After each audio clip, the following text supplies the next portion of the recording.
Hey guys, how all of you beautiful people are doing? And yes, this is the next part of Life as Goku. Kris Lander is the definition of average. Average student going to an average school, living an average life until one day a trunk kissed him a little too hard and he is thrown through the void. When he wakes up, he finds out that he is in the body of Son Goku. With his new life, he will be anything but average and rise to the top until he becomes a god. So let's start without any delay. Please allow this to happen. Vicious Saiyans are coming to my planet and he needs all the help he can get. I don't know, this doesn't happen often. A giant red man was towering over the two from his equally large desk. On the desk, you would find what you would normally find on a normal office desk. He was looking quite annoyed at the situation before him. Goku, eh? Well, he has enough deeds to go to the upper world already, that is if he were dead. Going to see King Kai and exploring the other world while he is alive. You can see why I am having trouble accepting his passage. Well, you are alive, right? King Kai is alive as well. He won't be interfering with the dead or anything like that, so you don't have to worry. Kami was getting a little antsy, just one word and his godhood could be revoked like a gym membership. Yeah, well, I don't think so. Go back. Before he could tell the two to scram, the oversized phone on his desk rang. He picked it up and instantly went to a respectful tone. After a few minutes, he put the phone back and went to address Goku. All right, you can go in. Don't do anything stupid or you will be sent straight back. Kami didn't question what the phone call was and went straight to thanking Yama for his generosity. Leaving Goku to his own devices, he went back to Earth to oversee the situation. A guide stepped forward and led Goku to the beginning of the snake. This is Snake Road. The legend says it's about 1,000,000 kilometers. Good luck. Okay, I am taking off. Come to think about, all I have been doing was training. I have never gotten to really test out my power until now. The poor guide was confused when he heard that.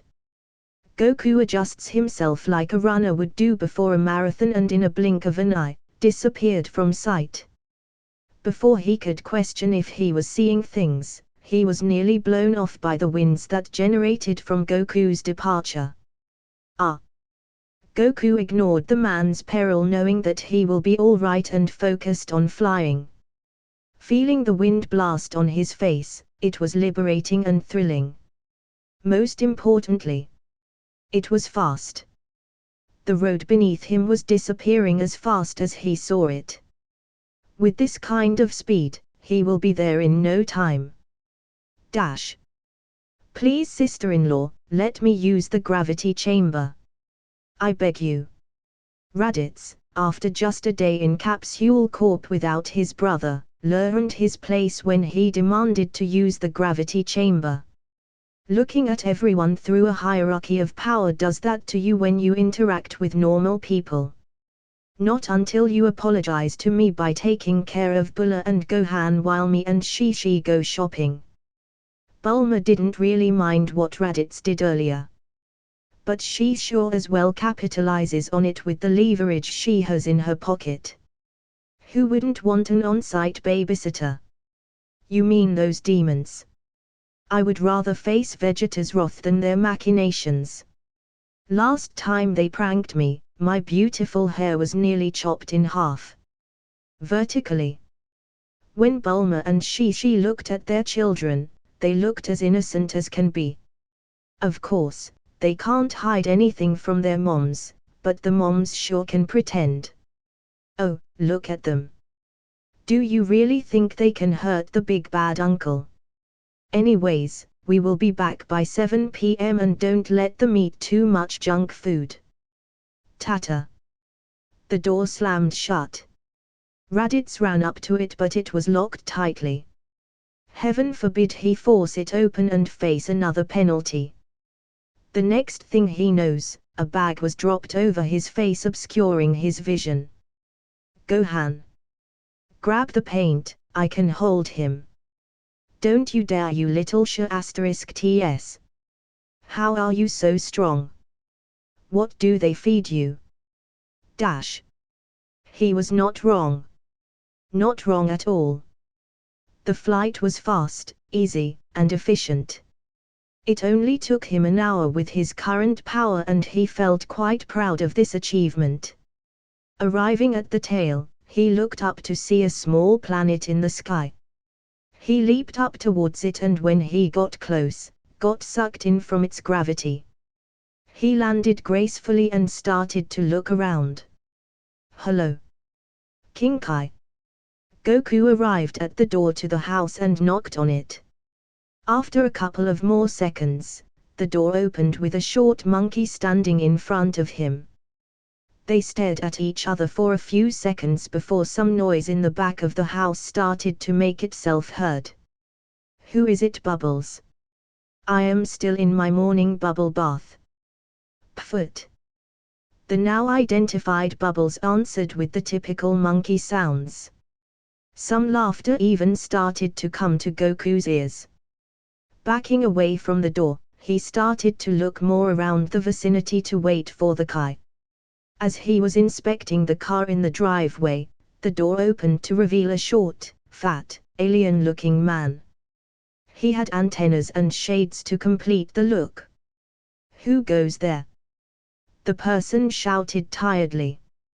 Goku went up to him and bowed to show respect before introducing himself. My name is Son Goku.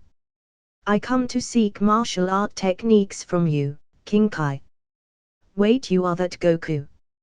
I thought I told that brat Yama to bring you in an hour ago. How are you already here? I am pretty fast. I see. You probably have a technique of some sort to go faster. Anyhow, I heard your situation, Saiyans, Sounds like someone doesn't like their greens. Pfoot. Yes, they are coming.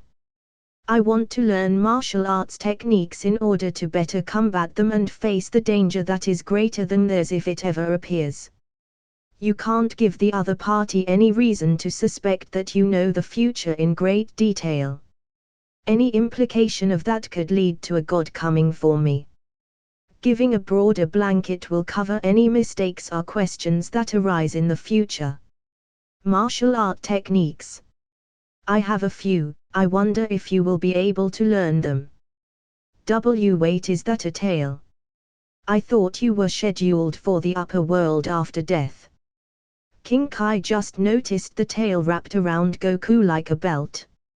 A Saiyan on his land is the meaning of death. Ah yes, I am a Saiyan. I was hit in the head as a kid. Oh, that's why you have no sense of humor. An awkward silence ensued after that for a short period of time. I will teach you if you fix your sense of humor and tell me a joke that will make me laugh.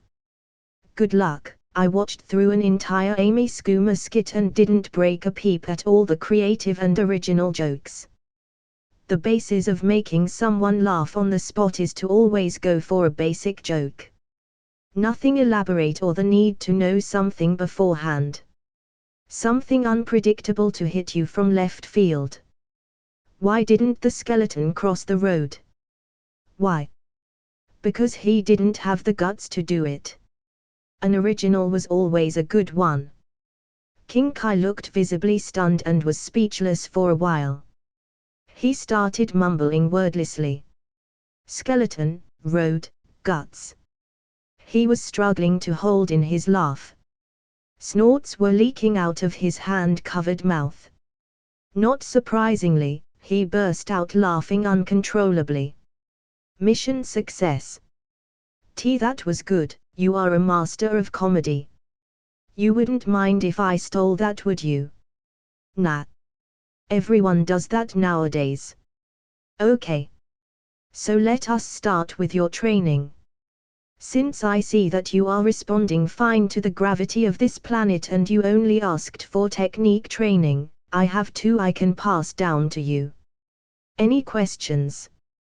Yes, I do. I have been actually wanting to master a certain thing and I was hoping you have some insight to help me. 6 months later.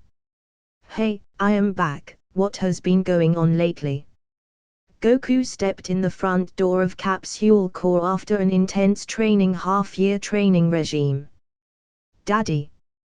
Both of his children ran up to him and hugged him. Little did he expect that his brother also came running when he arrived. K-Carrot. You are finally back, please save me. It feels like I am their lackey just like when it was in Vegeta's group. I thought I was away from this nightmare. Goku put a hand on his brother's shoulder and gave him the unfortunate truth. You are not going to be someone's lackey. After that, he pushed him away as he stood there stunned that his own brother told him that. At least I am not Yamcha's level. Goku went into the main room with both kids latched onto each of his legs. He sat down on the couch as both of his wives were beside him asking about how the trip went. It was great. I learned a lot of good stuff. I came back earlier than expected because King Kai's planet was too small for me to finish my last technique. Anyways, there is around half a year until the Saiyans come. I want to do something really special that will surprise them. After he finished saying that, he looked at the two kids on his legs and had a *T-eating grin on him. Everyone in the room had an eerie feeling that it wasn't going to be a good surprise. 4 flaming balls appeared in the sky out of nowhere and hurled towards the inner city. The howling sound of a meteor alerted everyone before it crashed, uplifting debris everywhere. The civilians barely were able to get out of the way and prevent any serious injury. The crowd gathered around the 4 craters discussing what it could possibly be. An attack. Bombs and missiles from those Soviets.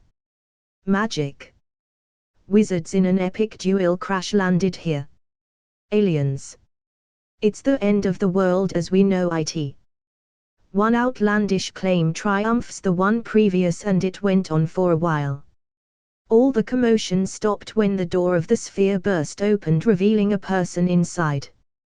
His flame-like hair flowed through the wind as he looked around at the vermin that surrounded him. HMPH, a decent planet littered with trash. Flying up, he looked down with contempt. His allies also left their pods and met up with Vegeta. There is a high battle power not far from here, 1 of 10,000. Not too bad for a low-class Saiyan like K-Carrot. At the sound of K-Carrot, Vegeta's forehead had a small vein spurt out of nowhere.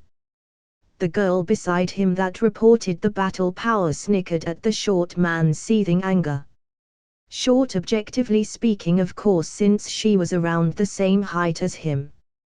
Let's go there this instant. I want to see this traitorous K-Carrot for myself and show him what the power of Saiyan royalty truly is. Vegeta took off in that direction instantly. The 3 others just looked at each other before taking off to join him. 4 power levels were approaching him and fast. He asked all the others to stay out of this racial feud by turning down their power levels.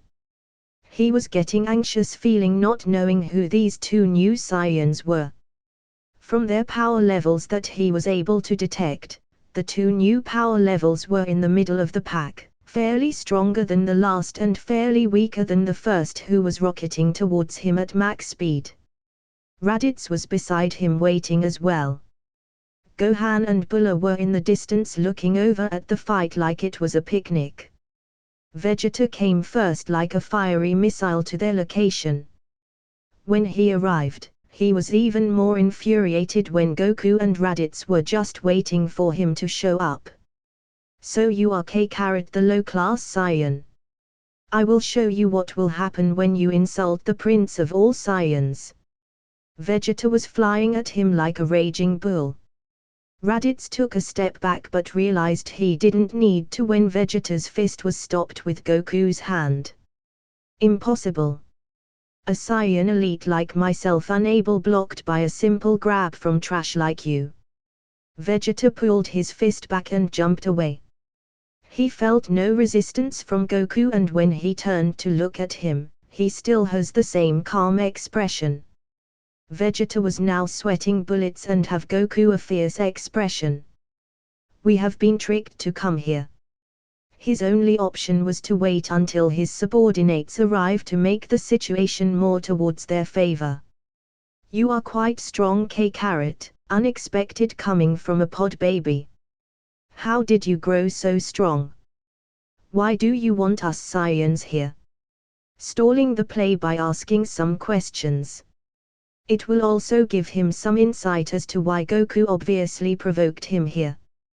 You figured out that I wanted you here for a reason, as expected from the ruler of all Saiyans. I will tell you after some introductions. Vegeta was feeling more uncomfortable by the second. Thankfully, the others came right on schedule. One after another they landed next to Vegeta. Shock could not describe what he was feeling when he saw the two girls that accompanied the tall bald man. They were people that physically could not be in this universe, people that should be either babies or not born yet. Cauliflower, that man is looking at us weird. The slightly taller one with the pineapple hair looked towards the shorter one with worry. HMPH, that is probably K-Carrot. Pervert probably has never been with a woman like his brother Raditz. Ha ha ha. Raditz, you traitorous bastard. I finally have a reason to kill you after all these years, and you are damn sure that I will. The tallest one of the group, Nappa, stepped forward ignorantly to approach Raditz. Nappa, stop. Like a well-trained dog, Nappa stopped in his steps. All three of his Saiyans looked at him strangely. He didn't explain why and motioned for Nappa to come back. Before he can, however, Goku interrupted him. It's all right, Vegeta, Raditz would actually like to fight Nappa alone. Vegeta knew something was going on behind the scenes. The most likely scenario is that Goku trained Raditz similar to himself. This means that Nappa was going to lose, but it would give him some insight on what kind he has gone through and how much he has grown because of it. Ha ha. It looks like your brother wants to give you a quick death. You have always been beneath me, and now you will be forever beneath me when I bury you in the ground. A big bad bully. That is what Nappa was to Raditz. Since the day he was assigned to be with him and Vegeta to the day that came to seek Goku. Always living in fear of dying, and finally, he felt liberated. Raditz had fury in his eyes as he rushed towards Nappa. Underestimating his enemy, as usual, Nappa just stood there, menacingly. Go, Uncle Raditz. Everyone finally took notice of the two hybrids on the other hill. Their tails caught the attention of the prince, making him sweat even more. The sudden intake of pain was surely a surprise. Flying through the air, he stabilized himself and saw Raditz following up his attack. He punched back with his hand coated in ki, but all he punched was air. Raditz flew behind him incredibly fast and closed his fist to hammer him back to the ground. Wow, are you sure this is the useless Raditz that we know? His power level is close to mine. Nappa, you weakling, do yourself a favor, and renounce your Saiyan heritage if you are going to lose to a low class like Raditz. What drugs did this guy take? Shut up, you infuriating SL*T. I will show you, woman, that I am worthy of being Vegeta's right-hand man. Wait, Raditz. Nappa emerged from the ground by crawling. He was extremely frightened at the enormous strength that his little partner suddenly gotten. Flashback. Ha ha ha. This is too funny. Nappa was laughing heartily. He was watching his partner getting beat up by a small green germ. The Cyberman ran up and tackled Raditz to the ground and left him with a black eye. He got off and ran back towards Nappa. He was dizzy and got back up. He looked at Nappa resentfully, but when their eyes met he shrunk back. HMPH. Nappa took out more seeds from his pocket. Planting then watering them, 3 more Cybermen grew from the ground. Go get him. Raditz landed near Goku and planned to finish Nappa off. He put both his hands up and purple lights started to emit from them. Double Sunday. 2 beams of light with spirals came rushing towards Nappa at record speed. He didn't have enough time to dodge, so he could only block. A fume of smoke came Nappa's location until he was sent flying back. Landing right before Vegeta, he had burn marks all over him from the blast. Coughing a little bit, he opened his eyes and looked up towards Vegeta. Raditz is too strong. Please help me, Vegeta. Vegeta didn't even look at Nappa but straight at Raditz. His growth was too astonishing and he was trying to decipher how he could have possibly gotten this strong. Finally looking down at his own general, he scoffed at the weakness and uselessness of him. He and the girls were on the elite class and he was a middle class, now beaten by the weakest of the bunch. The disappointment was immeasurable. Reaching out his hand, he assured Nappa that he was a benevolent leader. That was until he was thrown in the air. Everyone knew what was coming and frankly, no one cared. You live the life of a dog biting every dog smaller than you, you will eventually provoke the wrong one. And no one will care. I have no need for weaklings like you. There was no need for grandeur, as all he needed to finish off the Saiyan was a ki blast. Goku did nothing to stop it or have a change in emotion. Vegeta is evil, but with his intelligence and emotion, he was able to change his outlook in life. From all he knew of Nappa, all he cared about was the thrill of the fight and torture. He was brainless and ruthless. He did not care if he survived or not. Raditz was on a high, obliterating Nappa was incredible for his self-confidence. The way he thrashed the big man around, he felt like he could beat Vegeta no problem. Come at me, Vegeta. I will show you true hell. He was able to rush off into battle once more until Goku stopped him. Brother. You have improved a lot with training your body and learning ki, but you can't face him. His excitement was popped like a balloon and was able to protest until he saw the look in Goku's eyes. It was saying that he wasn't weak, but not strong enough. Goku has been training his brother in gravity and learning about the wonders of ki. He however noticed a very important detail that affects his training. Although he had the motivation and drive, his innate talent was nowhere near Goku's or Vegeta's. It took him longer to endure higher gravity and harder for him to learn techniques. His growth was improving by leaps and bounds, no doubt, but Goku and Vegeta's talent are through the roof compared to normal Saiyans. Getting called back by your little brother. Too scared to face someone actually strong. You have gone lower than I thought, Raditz, despite your power boost. Cauliflower mocked Raditz relentlessly. She never really toyed around with Raditz as Nappa did, she mostly mocked anyone she could, even Vegeta. With her near-prodigal talent, she was the only one able to keep up with Vegeta. Shut up. My brother is stronger than all of you combined. With his help, I was able to have my revenge on you. K-Carrot, surely I can match Cauliflower. Rolling his eyes at his brother's battle-hungry side, he gently pushed him and gestured to the kids. He conceded and went to sit with the kids who had popcorn in their hands.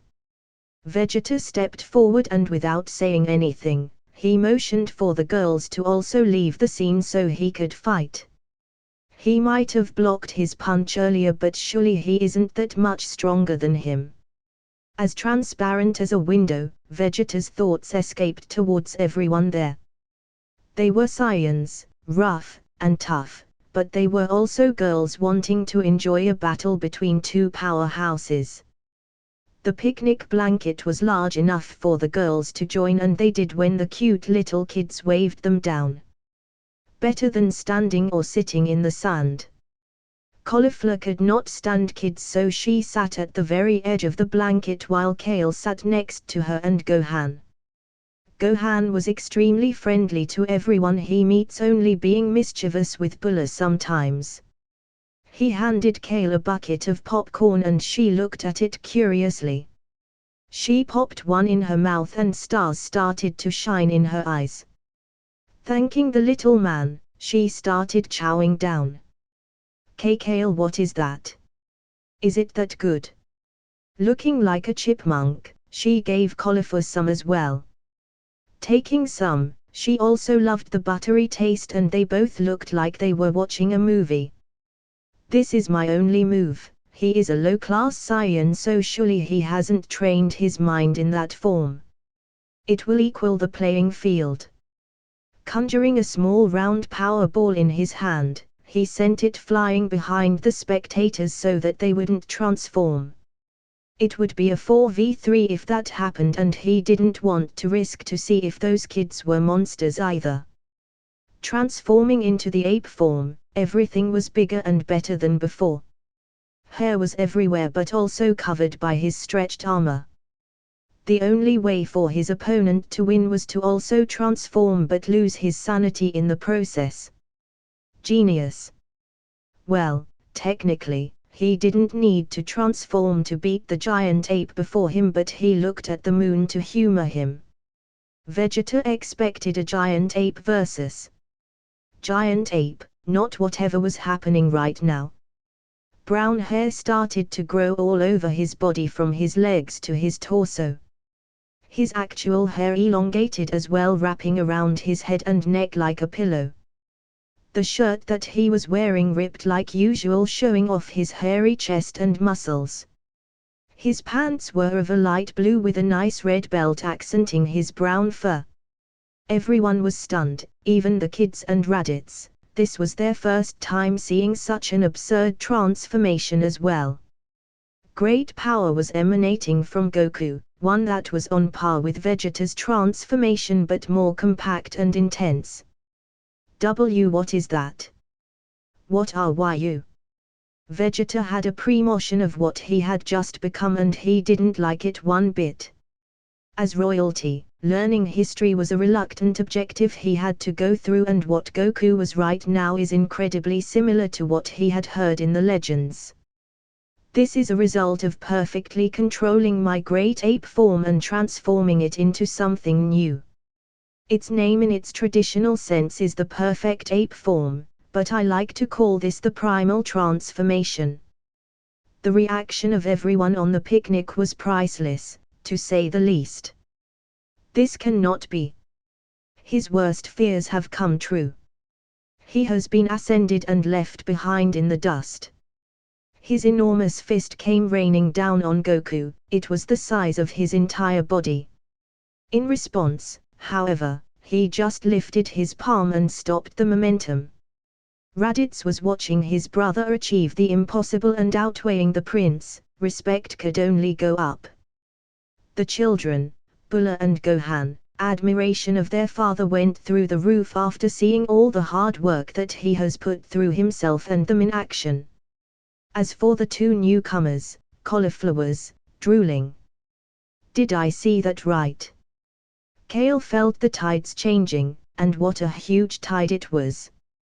She was still reaching for the popcorn, enjoying the show, when she realized that Cauliflower's hand was inside the bucket without doing anything. It was then when Kale noticed Cauliflower looking at Goku with drool coming out of her mouth. Not controlling her own feelings too well, instead of looking at Goku impressed, she gave him a death stare that could melt any person. That confident smirk did not deceive her at the slightest. You cannot win, Vegeta, give up now. Pride was a big part of Vegeta, but also one of the reasons why he is always doing things for his own self-interest. The reason why he is always on the edge of being a good person. Never. You will go down and kneel beneath me. Such a huge blow to his ego, he would naturally deny it. A machine gun style of punches tried its hardest to knock or even move the unperturbed Goku. The primal ape sighed and decided to end the match fast for everyone involved.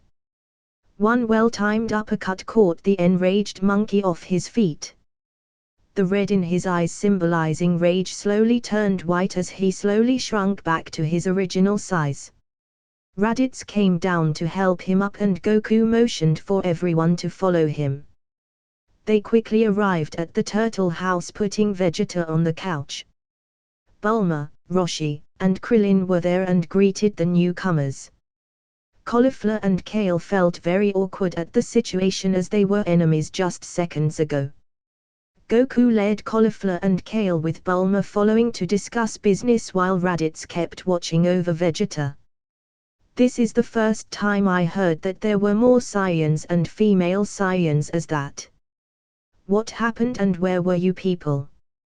The interrogation quickly turned into Cauliflower being a lovesick puppy and Kale hatefully added some bits. They had memories of planet Vegeta and living inside of it. It didn't feel like manufactured memories and Cauliflower still had a brother like in the original. Their story was similar but at the same time, altered in a way to fit with the consistencies of this universe. From what Cauliflower could recall, the girl duo was called over to assist Vegeta and stayed with him when the order was called to return to planet Vegeta. From what Goku could gather with all the information that he was given, he felt like for sure that someone or something sentient is at work. His best guess was the Cauliflower and Kale were someone integrated into the timeline like himself by this force. He needed to find out who or what this was, but he knew that he needed to get stronger before diving in too deep. Kale wasn't the only one to notice Cauliflower's starstruck attitude after seeing Goku in that form. Bulma also took note of it during their conversation. How could you not when Cauliflower would look at Goku constantly? Goku in all his dense nature did not even think of the possibility that the Saiyan girl liked him. K-Carrot. Vegeta is awake, it is time to show them. Raditz's voice could be heard from inside the house. They all entered the household to see the Saiyan prince stirring. In the back, Kai and Krillin were entertaining the kids while Roshi was in the back somewhere. Are you calmed down? Ready to talk about why I asked you here? Vegeta didn't anything and he didn't need to. His face said everything. The first thing Goku did was to give the new scouters that were placed on the table to Bulma to block communication. Reaching to a nearby bookcase, he fished out the copy of the Saiyan book that he had Raditz read on his first visit. Raditz has long read the real book, the copy was only there until they could prove their trustworthiness to him. Cauliflower curiously took the book and started to flip the pages indiscriminately. She immediately got bored and gave it to Kale. Kale, read it for us please, reading is too boring for me. The worst part was that Kale didn't notice that she was displaying similar tendencies that Cauliflower had towards Goku. Frieza, that bloody bastard.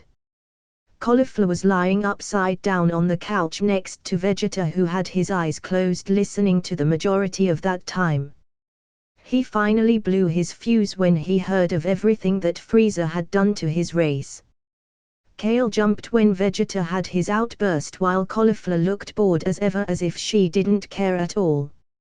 Vegeta angrily took the book to look over everything that is on it to see if it was credible. What he noticed, in the beginning, was something that shocked him to his core, that Goku slipped in the copy as a bait. It was the table of contents. Where did you get this copy, K-Carrot, and how does it have so much information? Vegeta went right up to Goku's face. On the table, it clearly stated the ape transformations and more, yet the copy didn't contain the details. Goku pushed Vegeta so he wouldn't have to smell his stinky breath. You don't own me, Vegeta, remember that. Goku placed that card there to trap Vegeta in multiple ways. One, so that he would have to trust the book as had presumably taught Goku a long-lost technique. 2. It would make it so that Vegeta had to keep playing Goku's game, be basically controlled by him if he wanted to learn the technique. And 3. As the Prince of Saiyans, his hunger for power and authority will keep on pushing the right buttons. They stared at each other for a while longer until Goku broke the silence. I am not here to fight or argue, I have a proposition to make. Oh. And what do you have in mind? We take the fight to Frieza, make him atone for his crime at the helm of our boot. Goku was stroking all the right buttons to make Vegeta go forward. And just like that, thoughts of a deceased Frieza overpowered Goku and his transformation. He immediately stormed out with the book and was able to fly off. Headed to your escape pod. Of course. I shall be the one to have Frieza grovel.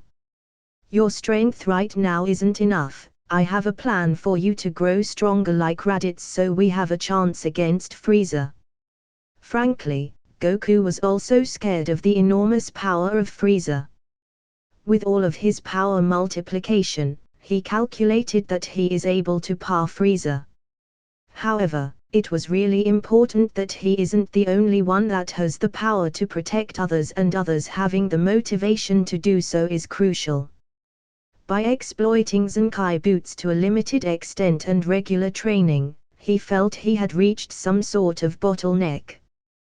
With the primal form unlocked a few months ago, it felt like his ceiling definitely grew, but he understood that without Super Saiyan, going further with his base form a pipe dream.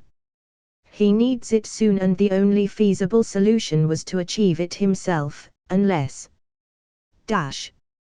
A small crowd was surrounding a large ship in the yard of Capsule Corporation. I will be back soon, do you have everything ready? Goku was talking to Bulma while Vegeta waited near the spaceship. Goku, Vegeta, and Raditz were going to head towards Frieza's spaceship while Kai piloted the ship. Kai studied the controls and workings of the ship so much that she had as much knowledge as Bulma, the co-creator. Cauliflower and Kale were on the side of the ship as well, but they decided not to go. Goku was passing them on the way to the spaceship before Cauliflower talked to clarify something. Just so you know, I stayed behind not because you asked me to, but because Kale wanted me to. It's not like your worry of something threatening Earth would actually be true. Kale indeed asked her stay, but and in the typical Tsund fashion, she convinced herself that Kale was the reason she was unable to follow Goku. Goku asked Cauliflower and Kale because they were going to be extremely strong once they trained in the gravity chamber in Cap Corporation. They didn't really care about revenge and had some bad blood with Vegeta, so there was really no reason for them to come. Besides, better be safe than sorry if an actual threat came to Earth. Just as they were about to close the door to the spaceship, Goku halted Kai when he saw an approaching figure in the distance. Piccolo, you made it. I knew that you were going to come. The person that came after them was in fact, Piccolo. I am just curious about my race. You said after Frieza we would go to Namek, yes. I am only helping you because of that. As it is said in the saying, curiosity killed the cat. Kai was taking off once Piccolo entered. They were decently high in the air before Goku was able to close the door again. Like before, just as he was about to close it, two small shadows barged in just before it closed. Perfect timing, Gohan. Way to go. The two kids were laughing while their dad was under them from their tackle. Wait, guys. Leave the ship, what are you doing? No matter what he said, they were already in space. On a one-way lane to Frieza's spaceship to wreak havoc. Our pods were destroyed due to unforeseen circumstances. We have taken a spaceship from them after killing them and are now heading back to base. Vegeta was currently talking through his scouter to someone in Frieza's spaceship. Understood, come back as quickly as possible for your next mission. The communication team responded with their drone-like response and hung up. He took off the scouter and went to the cockpit of the ship. Bulma had modified the scouters so that they are able to control certain aspects to have more privacy. Entering the cockpit, he saw everyone already gathered around Shishi the pilot. We were able to lock on to Frieza's spaceship thanks to your coordinates. They are currently moving, but we should be able to catch up within a few weeks. Well, a few weeks. That's boring, I want to fight this guy now. The incredibly serious situation intensity lowered a bit when everyone was reminded that Bulla was on the ship. Goku went up to his kids and pinched their cheeks simultaneously. Oh no, you won't be fighting. You will stay on the ship with your mom. No matter how much the kids protested, Goku wouldn't budge an inch. They may be incredibly strong for their age, but one small mistake could lead to their death. Goku turned to look at everyone else that was on the ship, Piccolo, Vegeta, and Raditz for use. Everyone has their own room with training equipment and a small gravity room.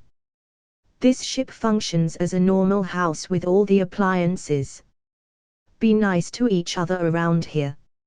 He dismissed everyone with that last sentence, but before Piccolo could go, Goku stopped him.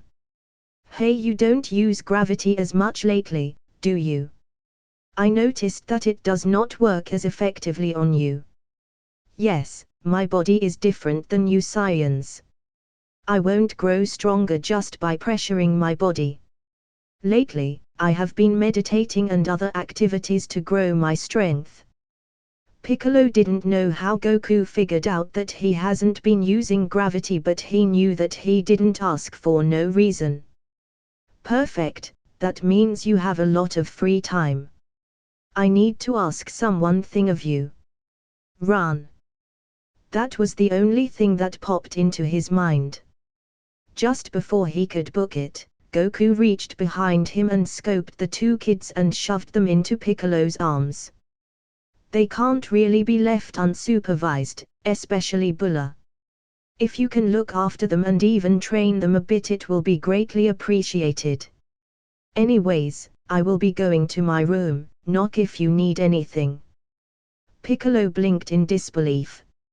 However, when he did so, Goku was already nowhere in sight. He put down the kids and went straight to Goku's door and knocked rapidly. There was no response even though Goku encouraged him to knock. Crash. Looking behind and where the noise was coming from, it was the room labeled Piccolo. The door was wide open for any wandering kid to go in. You guards better not be doing anything. Back on Earth, Bulma was monitoring the spaceship's systems from inside her lab. She decided to take a break and went into the kitchen. She started to eat some leftovers when she heard a sound coming from the gravity room. Phew, no wonder K-Carrot got so much stronger than us, that gravity room is no joke. Kale shyly nodded next to her for obvious reasons. Cauliflower was wearing a sports bra and panties with no shame in showing around her body. Sweat was dripping, accenting her abs and glistened her skin. Kale was a little more modest, wearing yoga-like pants and a sports crop top. Even with all the cover, the intense workout made her clothes stick closer to her skin, creating her own charm. Bulma whistled at the display, appreciating the show that she was given. The Saiyans girls decided to crash with Bulma because they had nowhere else to go and there was amazing training equipment there. No other reason. So, Bulma. The girls decided to eat before they showered and sat down with Bulma. Bulma looked up from her phone and gave the cauliflower her attention. "How long have you known Goku?"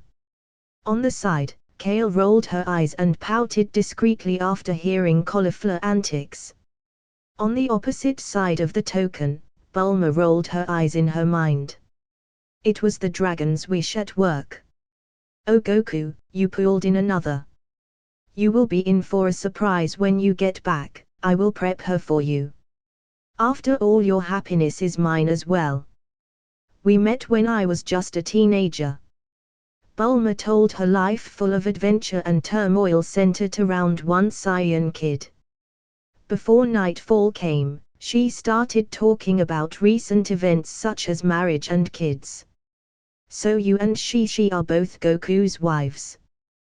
That seems strange but normal." Cauliflower fell into deep thought once she got into that issue. Pushing her a little more, she even started talking about her more intimate endeavors. Jealousy flashed through Cauliflower's eyes while disgust appeared on Kale's. "Bulma, she is my enemy. She is helping that blasted K-Carrot steal my senpai away from me. That big. The only one is Vegeta's accidentally, and let me tell you, I thought all Saiyans guys were the same as his royal handler." They really started to kick off in their conversation. Although Bulma is no battle-hardened veteran, she is no girly girl either. They joked and laughed on various topics, even making Kale join in on the fun, loosening her unease. What they didn't know coming was a meteor-like object headed to Earth only a few weeks due. Time passed by quickly on the ship with no spectacular view on the outside. They only passed by some planets but left them in the dust with Capsule Corps advanced spaceship. "We are only a few days left until we arrive at Frieza's location. Took us around 2 weeks of travel until we caught up to him. Seems like he is heading to a small desolate planet. Apparently, according to Galaxy Wiki, rumor has it that someone who had crossed Frieza in the past was last seen there and he went to confirm it." Looking at the planet through the display, Goku could not help but feel he recognized it. It was on the edge of his tongue, but surely he has never seen a planet like this. Ugh, hate it when that happens. The others didn't even bat an eye to the planet and continued to listen to Shishi's explanation. "We should be able to reach him just as he reaches it. The plan is to pretend to on their side and board the ship. Then cause chaos from within, kill Frieza, then destroy the ship. I will stay back with the kids to pick you guys up before the ship will go up in the flames." Like an experienced tactician, she laid out the plan while also leaving room, knowing the Saiyan tendencies. "Mom, what can we do? Don't tell me we are going to stay on the ship while everyone else has all the fun." Shishi rubbed Gohan's head and assured both the kids. "Don't worry, I have a special role for you too. All right, we shall meet up here in a few days. Shishi will alert everyone through the intercom when we approach the ship." Although Goku on the outside seemed calm and collected, on the inside he was a little worried. He has been pushing himself to the limit, but his strength has been capped with just gravity for now. He had been recently training Raditz and giving a few tips to Vegeta about the primal form in the past few days. Needless to say, with Vegeta's temperament, it will take quite a while for him to reach that form. He has also been keeping the kids company when they annoy Piccolo too much.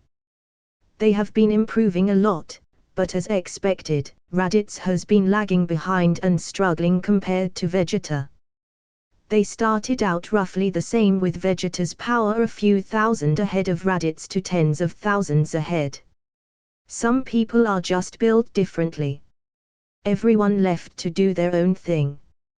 Vegeta and Raditz went to train while Piccolo tried to meditate despite those nagging kids all around him. Goku turned to Shishi and put his hand on her shoulder. "Have you been contacting Bulma with the device?" "Yes, I have. So far, even with being this far away, her tech is able to still reach and we talk every day." "That's good. Do you remember the plan?" "Shishi. Do you really have to leave again?" "Don't say it like that. I will be gone for less than a year. I just want to visit the planet and I will come back ASAP. If you say so." "You seem stressed, my beautiful wife. Let me relieve some it for you." Characters: Shishi. Tags: Vanilla, Anal.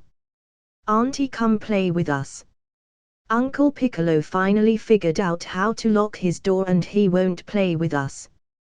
I am currently steering the ship. Why you kids are smart, us should be able to bypass Bulma's lock. Bulla and Gohan looked curiously at Shishi because she was acting very weird.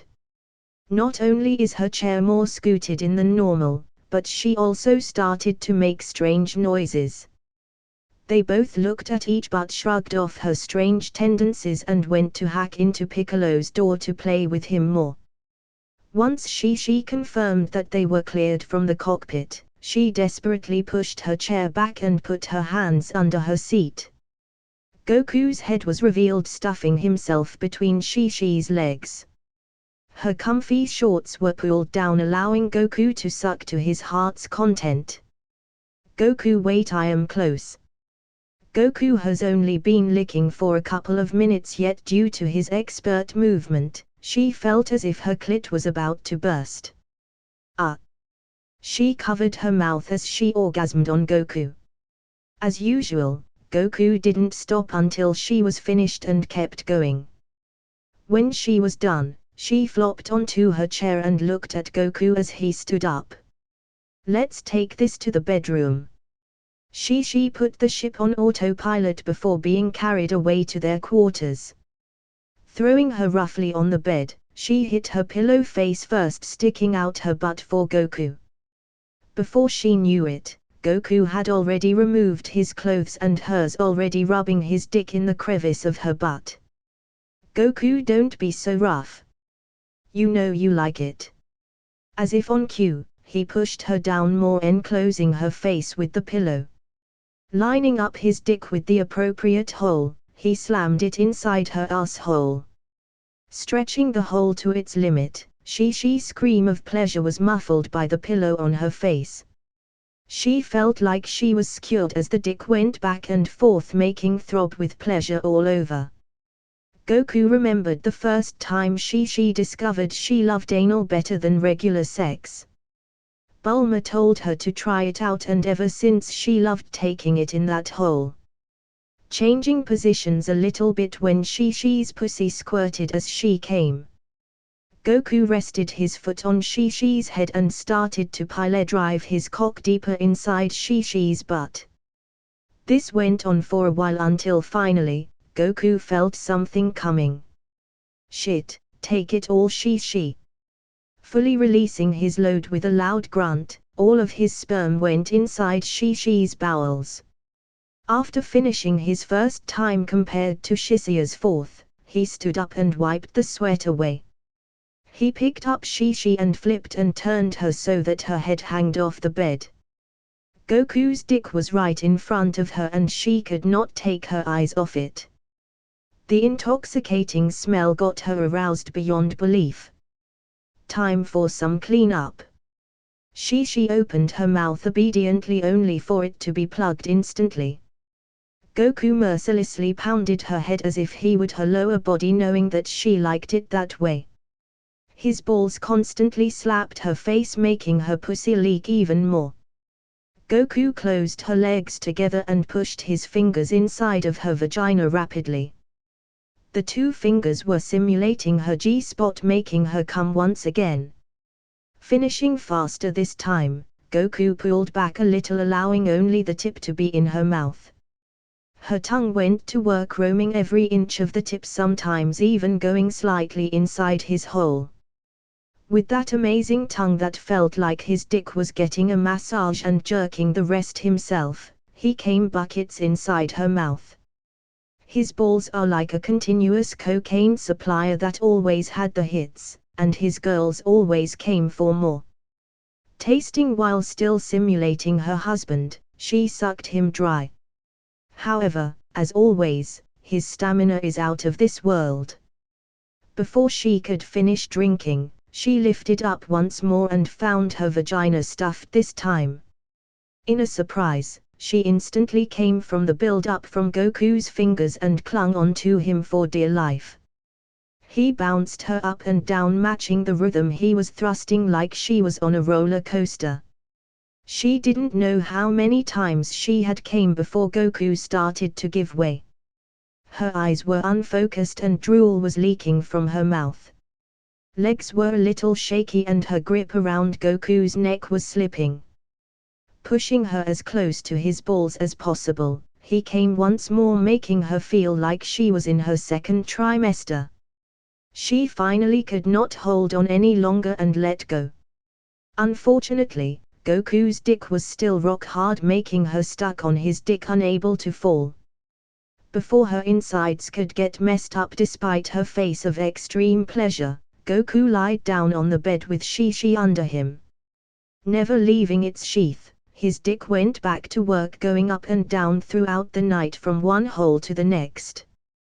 We are just a couple of minutes away, everyone ready? In front of the ship, they could see a faint outline of an enormous ship. Oh, stop yapping, woman, we have been through this pesky plan of yours already. I am here just to slaughter. With the new power Vegeta has gained through gravity training, he thought that the sky was the limit. We are here. Their tiny ship saw a fleet of ships floating above a planet. They haven't landed it, but from what it looks like, with the entrance of Frieza's ship already open, they have boarded the planet. Halt, this is Emperor Frieza's galactic fleet, state your purpose or be shot down by the ruler of this universe. A signal came through to the ship's interface asking of their purpose. Vegeta pushed a button on the control panel and spoke back. He said a bunch of code and stated his name. The person on the other side eventually confirmed him and let them through. An opening in the underside of the ship was made clear and Shishi flew towards it. Entering inside, it was revealed to be a hangar of some sort with various small pods and ships occupying the space. All the manpower, however, were concentrated in other sections due to the sensitive situation they were in. A small purple alien came to greet them. Leaving the ship first, Vegeta was approached by the alien, who also had a clipboard. He saluted Vegeta and gave him a brief rundown. Hello Vegeta, currently the Frieza force is stationary in an unmarked planet in the northern quadrant. Our lord is in an investigation that our lower-ranked soldiers do not know about yet. All the troops are on standby in the main hall. The Jinyu force arrived recently and with them, Dodoraya and Zeben are with Lord Frieza on the planet. I see, so does that mean we are the only ones in the hangar #1 right now? Such a weird question, but with all the high-ranked members not in the ship, Vegeta and Qui, who is temporarily in charge, are the strongest. He wouldn't dare dilly-dally in his response when his life is on the line. Yes, only us and those in the hangar control room. There are 3 hangar rooms filled with ships just like this one. Vegeta walked past the attendant and motioned him to follow. When they both had their backs turned from the ship, Goku, Piccolo, and Raditz left the ship. All right, go to your positions. They all went separate ways from where Vegeta went, trying to be as quickly as possible. All of them already were briefed of the layout of the ship from Vegeta and knew where they were heading to. What the? Who are those that came with Vegeta? There were 5 more aliens, each wearing the signature Frieza armor and scouters. They looked at the cameras in front of them and saw 3 unknown characters come out of Vegeta's spaceship. Before they could alert the higher-ups, the door behind them automatically opened for Vegeta. Not wasting any time, he shot 5 precise key shots straight through their brains, killing them in an instant. The purple alien next to Vegeta was shocked, but that didn't last long before Vegeta picked him up by the neck and slammed him on the wall, killing him brutally. He had a smirk on his face as he turned back and went towards the front of the ship. Piccolo went deep inside the spaceship, dodging and weaving the cameras and sentries in the way. He didn't have much time to do what he was assigned, especially considering what Raditz was up to. Luckily, all the soldiers were all in the main hall and not in his path, allowing him to get to his destination a lot faster. Entering a highly futuristic mainframe, he killed everyone that was in there and reached for something in his pocket. Grabbing a USB-looking thing, he plugged it inside of the closest thing he could in the mainframe. It took some time for him to jam it in there as it didn't exactly fit the strange hole, but once it was in, it started to transform and accustom itself to its holder. With all the alien knowledge and tech stored inside the Saiyans space pods and scouters, Bulma's tech and made leaps and bounds. Starting from the drive, a very visible web of data collection spread throughout the entire mainframe within seconds. Piccolo patiently waited until he received a signal from his strange watch. Raditz, on the other hand, was going to the back of the ship. Anyone that was in his way was met with a swift death, meaning that he was leaving a trail of blood. Eventually, he made it to the engine room after much ventured and reached into his pocket. Uncovering a capsule, he clicked and threw it in the center of the room. A big container with a timer was revealed and started to count down. It started at 2 minutes, plenty of time for him to go back to the spaceship where she was waiting. After sending the signal through a specifically made watch on his wrist, he turned back and backtracked his way through the ship.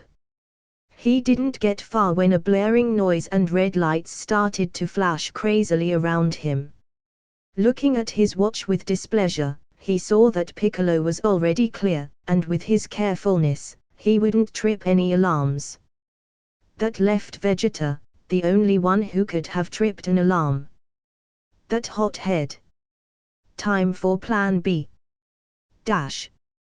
Goku made it out of the ship relatively easy. He landed on the rocky, sturdy planet. The sunstorm environment buffeted his face, but it didn't really affect him too much. Floating above the storm, he started to explore the terrain a little. He has already felt Frieza's great ki from far away, but he needed to know the place where the fight was going to take place. Strangely, there was a section of the planet that hindered his ki sensing a little. From all the research that they did on planets, and this planet, in particular, there was no life on this planet. There were chances for the natural environment of planets to disrupt ki energy, so he didn't think much of it. The tyrant needed to go down for his sins, but the real reason Goku wanted to fight Frieza is that he is hoping the midget will push him over his limit. Although he knew that he could achieve Super Saiyan if he trained more and more, the slow crawl recently made him really impatient. The back trick doesn't work as intended. Goku presumed that it was from the certain evolutionary path that the Saiyans from Universe 6 walked through, similar to their lack of a tail. Trust me, he tried his hardest to simulate his back muscles. All that effort didn't go to waste, however. He pulled the largest fart of his life and was actually quite proud of it. It was so strong, he even had a gut feeling that it could kill Yamcha. But that was more because Yamcha is weak than his gas strong. Looking back at the ship, the insides were flashing red, signaling an alarm. Ah, I knew this was going to happen. Dash. At the speed of sound, Vegeta rocketed past soldiers leading up to the front of the ship. He played the little games of K-Carrot and his mistress in the beginning, but he was getting impatient. Besides, who could order him around? He is the Saiyan prince. While the others eliminated the people in front of them with discreet etched in their moves, Vegeta was starving for action and killed people without caring about the sound it caused. This made the alarm sound while he was nearing the main room. Opening the door, he saw a lot of aliens typing away on their consoles due to the various alarms. In the middle of the room, looking through the window, Qui turned around from his leisurely gaze to the door.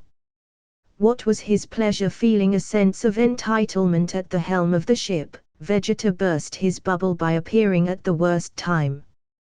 The crew noticed Vegeta and started to panic. They were about to run out of the room when they felt the tension in the air and were fearing for their lives. Do not run and keep everything under control. He must have accomplices. Order everyone to kill them. Qui stopped everyone and turned to face Vegeta, who was giving him a shit-eating grin.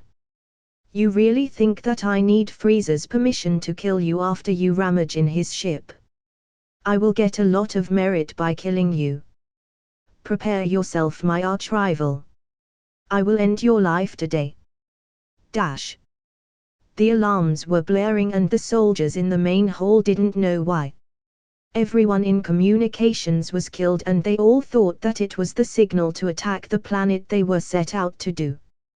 When the doors didn't open to let them out, a voice led them to the right path. Everyone, there is an intruder on the ship. The technicians and mechanics are unresponsive and there is an unidentified ship in Hangar #1. All units engage in this unknown threat until further instruction. Cheers erupted from the evil people and they all went towards their ships. They flooded Hangar #1 and easily spotted the sore thumb in the room. Blast that Vegeta! Raditz and Piccolo haven't even come back yet. Gohan and Bulla switch to Plan B and get to your positions. She started the ship and was able to fly out of the hangar. She weaved over blaster shots that were chasing her as she was rushing towards the exit. With the press of a button, the dual cannons on the side of the ship activated and shot the exit of the ship. Barely scraping through the narrow shots, the exit behind them closed due to safety measures. All the foot soldiers started to run towards their assigned ships in an attempt to pursue them. What they didn't know was that Gohan and Bulla planted a small mine in every ship's underside before they parted. Pressing the large red button, all the soldiers who tried to pilot a ship in Hangar #1 was encased in the fiery explosion that followed. It may have reduced their numbers by a third, but it didn't slow down the rest as they were chased by hundreds of ships from the other hangars. A massive space fleet started to chase down the lone ship around the desolate planet. Dash. Qui's little speech and hi didn't last long when Vegeta looked quite bored picking at his ear. Using a speed that was akin to teleportation to Qui, Vegeta was in front of the unsuspecting alien. Punching him in the gut, Vegeta's fist passed to the other side without any grandeur. But how? We were at the same power level before. Do you really think that a Saiyan would lose to someone like you, a nobody? You must be delusional. Now let me give Frieza a warning of what's going to come to him. Vegeta lifted Qui after impaling him and threw him against the large window in the front.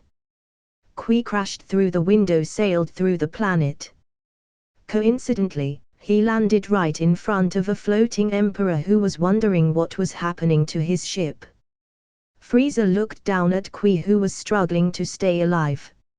It grossed him out a little, so he fired a death beam to end his life. If I recall, Vegeta was scheduled to come today. I knew the day he will try to overthrow me, but I didn't think the royal monkey was actually idiotic enough to do it with his tiny power level. He kills Qui and thinks he is strong. Oh well, it gives me a reason to exterminate the Saiyans anyways. That is if you survive a fight against me. The Ginyu Force, Frieza's retainers, and Frieza himself all squinted through the sandstorm. A lone figure slowly walked out with his hoodie that he donned, revealing himself as Goku, but more importantly a Saiyan. He stood proud and ready to fight to the death. Your midget *S won't be even able to reach me. Just when he said that, the spaceship in the space exploded behind Goku in a spectacular explosion. Parts of the spaceship and screams could be barely heard from how far they were. They all looked at Goku and felt the tremendous pressure coming from him. All of their scouters exploded from their face as Goku started to power up. Air pressure blew the Ginyu Force, Dodoraya, and Zebun away a few meters. The air didn't seem to affect Frieza, not changing his facial expression from his slight frown. Getting in his fighting position, his blood was boiling in excitement. Let's go, Frieza. You impudent monkey. I will crush you and all of your kind once and for all. His ship. His magnificent prized possession that he got from Daddy. The men were expendable, but the ship was with him since the day he ruled. 3 objects with a trail of smoke covering them originated from the ship, was headed in their direction.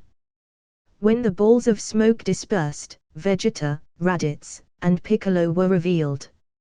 Originally, in their first plan, after Raditz planted the bomb and Piccolo stole the data, they were supposed to head back towards the ship. However, with the alarm being triggered, they burst a hole through the ship instead and landed on the planet waiting to be picked up later. Getting picked up didn't seem like a very plausible solution currently, with all of those battle spacecraft chasing Shishi around. The mother-children trio wasn't just going to be chased, however. The guns at the sides of the ship started to move erratically as if a human suddenly started to man them. Bulla took the left while Gohan took the right. With limited energy in the ship, they substituted their bullets by supplying the weapon with ki. Missing at first, the children were able to get the hang of shooting the turrets and started to take down the ships chasing them in a fiery explosion while Shishi weaved past enemy fire. Frieza in his little hover chair got distracted by the light show above. He was about to raise his finger and shoot down the pesky lone spacecraft before Goku saw his opening and initiated his attack. His fist decked Frieza right on the cheek, caving it in and blowing the little man chair and all. Unable to control his vehicle, he connected with a mountain fast. The entire hovercraft broke into pieces, leaving Frieza on all fours panting. Dash. So you are actually in contact with the team in space. With Goku. Wicked Cauliflower and Kale were just lounging around Bulma's lab after training. Bulma would always be in her lab recently, so it made them very curious. Yes, I made a prototype communicator and it seemed like it worked. I am able to receive messages and updates through a similar device I gave Shishi. Currently, they just found Frieza's spaceship and are going in. Goku. At this point, Cauliflower didn't even hide her concerns towards Goku and his risky situation. With Bulma bombarding her with information and images of Goku, she felt closer than ever. Kale sighed. She knew this day would eventually come where she couldn't keep Cauliflower beside her forever. When she lost hope, she decided to just enjoy the time currently until Goku came back. Bulma smiled at Cauliflower's dazed expression that reminded her of her past self. Reaching over to send another message to Shishi for an update, A voice that wasn't her own spoke inside of her subconscious. This panicky, whiny voice that was the epitome of weakness echoed inside her mind. Recognizing this immediately as Yamcha, even more confusion ensued. Did she finally go crazy? Bulma! Bulma! Can you hear me? Yamcha! Where are you?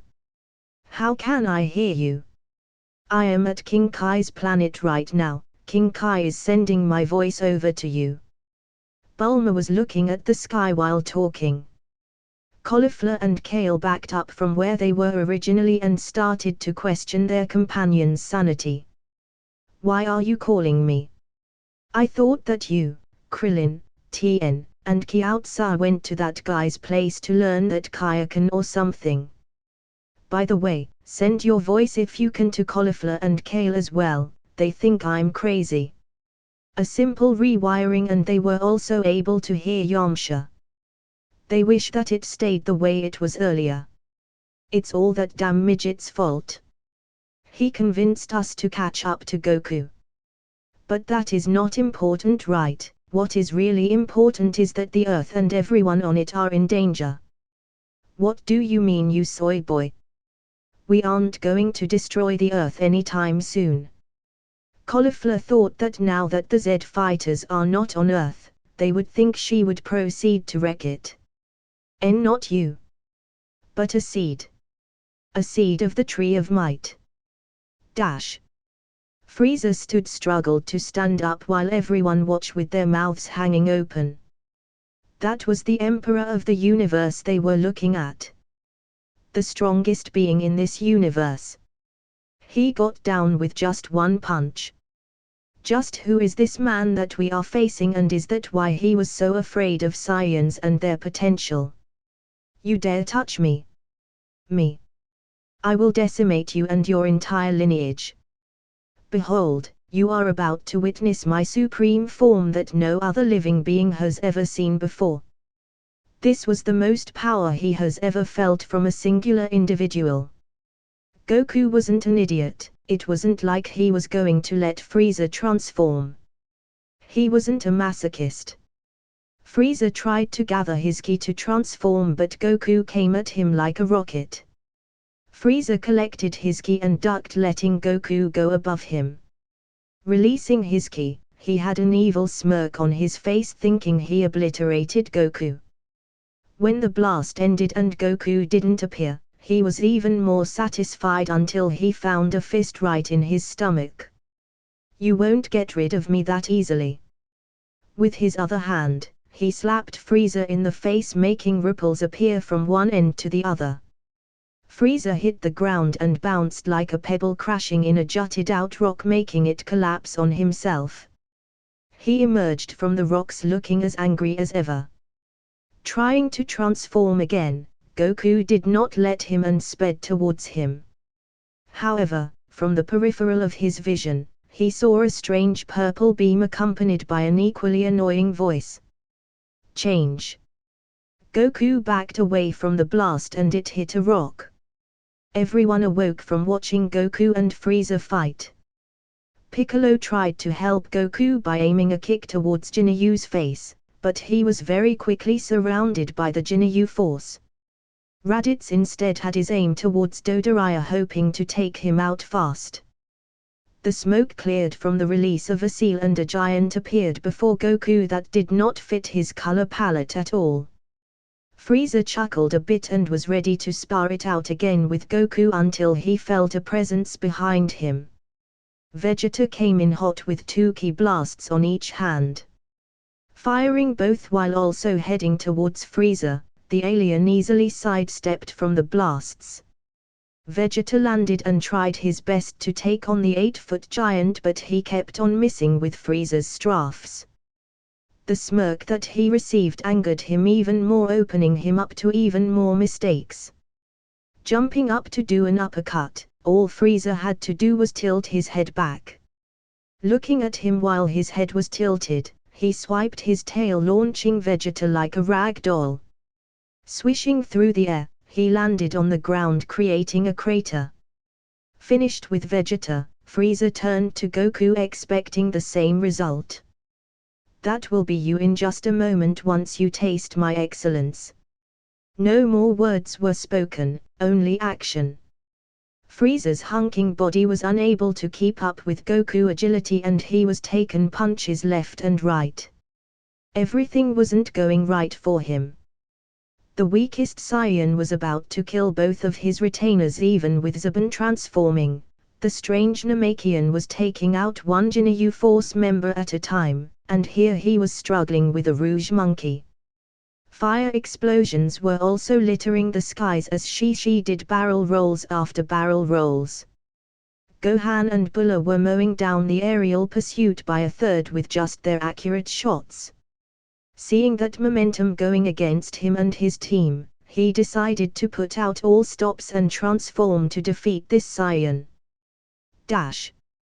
A seed of the Tree of Might. What is that and why would we be afraid of some measly seed? You don't get it, you ignorant Saiyan. King Kai firmly rejected Cauliflower's dismissal of it. The Tree of Might will not only produce fruits that are not supposed to be for the mortals, but it will also suck the entire earth to accomplish it. All of the girls' faces turned white after realizing what he just said. Well, Cauliflower and I will just destroy it. Kale said quite adamantly, confident in their strength. If it were that easy we would not have called you. By the end of today, the tree will turn the earth into a desert wasteland. Currently, Tien and Krillin are headed your way but I doubt they would be able to get there in time. We have to try. Let's go Kale and try to destroy that thing. They were running to the exit about to open the door when a humongous tree root barged its way instead. Seeing all the free room inside the lab, the Rouge root curled and drove its way in and occupied the space. It destroyed several lab equipments and even the main console where Bulma was monitoring the situation in space. Leaving Bulma to fix her own devices, Cauliflower and Kale blew away the root, having just enough space to maneuver through. Outside was an apocalyptic situation with fire everywhere and people running for their lives. Roots were everywhere, destroying buildings and weaseling its way into every nook and cranny. In the far distance, they saw a tall and lush tree proudly standing. It was so big that they would see it from hundreds of miles away. Shithra 2. Trying his hardest to transform once again, Goku left him no openings to exploit with how much stronger he was than him. A clean hit on the shoulder left his left arm paralyzed. Another hit on the knee brought the tyrant to his knees. Using his own knees, he connected it with Frieza's face, making him whiplash and fall on the ground. It's over. He was about to blast this alien into smithereens until he felt another presence behind him. Taking a look back, he saw Raditz's face with bruises and blood in between. The entire Ginyu force was out for the count, even Ginyu laid there beaten. The retainers were also down for the count with Piccolo resting a bit. Turning back, he was about to finish Frieza off. He was stopped when Raditz put his arm under Goku's and put him in a headlock. Raditz. Wait, realizing the situation a little too late, he easily broke free from the restraint and tried his hardest to destroy Frieza. He was too late however, and Frieza was already transforming.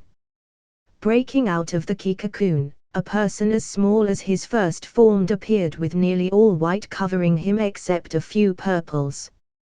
He skipped to the final stage. I think I should be able to handle him.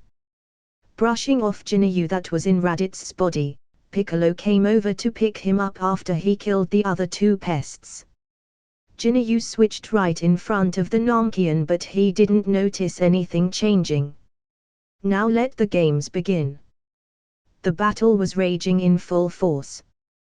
The flashes of the two characters and the waves of force that occurred when their fist met pushed everything and everyone out of the way.